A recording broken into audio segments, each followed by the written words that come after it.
God treats people in a way they do not deserve, and this is a good thing.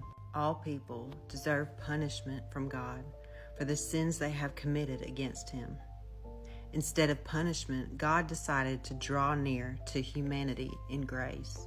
His grace is a gift that people do not deserve to receive, and it can only be received with the surrendered hands of faith. God has already displayed grace throughout Job's sufferings.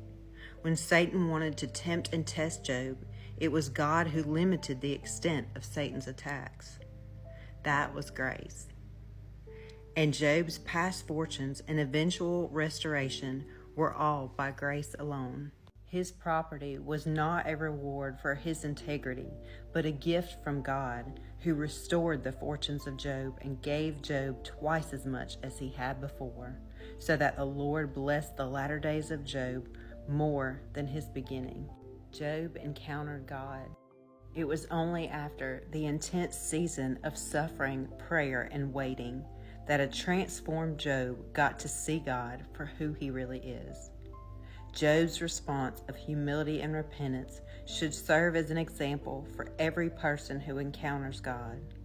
After all of Job's questions and frustrations, he was left with the one phrase that he could confess in confidence: "I know that you can do all things." When Job saw God more clearly, he also began to see himself more clearly. When people discover the reality of God, they find the reality of themselves.